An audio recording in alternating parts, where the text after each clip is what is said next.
Direktorat Intelkam Polda Bali bersama Permahid DPC Bali melaksanakan kegiatan bakti sosial. Tujuannya adalah menjalin soliditas untuk menciptakan stabilitas keamanan. Kegiatan bakti sosial diikuti oleh mahasiswa-mahasiswi jurusan hukum dari berbagai kampus di Bali yang tergabung dalam Perhimpunan Mahasiswa Hukum Indonesia DPC Bali.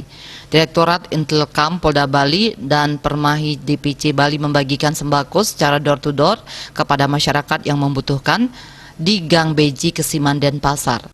Hari ini acara kita bersinergi dengan Intelkam Bali untuk memberikan sedikit dari apa yang kami bisa usahakan kepada masyarakat.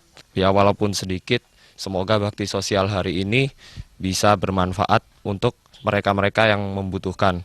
Dasar hukum dari acara ini adalah hukum tertinggi yaitu Pancasila, di mana sila kedua mengisyaratkan kemanusiaan yang adil dan beradab. Semoga apa yang kami kerjakan hari ini dapat menginspirasi kawan-kawan lainnya sehingga timbullah rasa kemanusiaan. Kemudian untuk Intelkam semoga tugas dan segala tanggung jawabnya bisa dilaksanakan dengan baik, terutama untuk menjaga keamanan di Bali ini.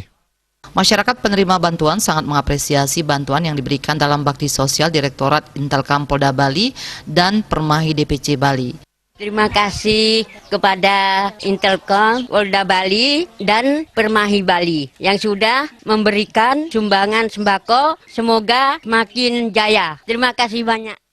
Dengan mengedepankan hukum tertinggi yaitu Pancasila, sila kedua yaitu kemanusiaan yang beradab, Permahid mengajak semua komponen untuk bergerak dan peduli antar sesama dan terciptanya keamanan di Bali ini.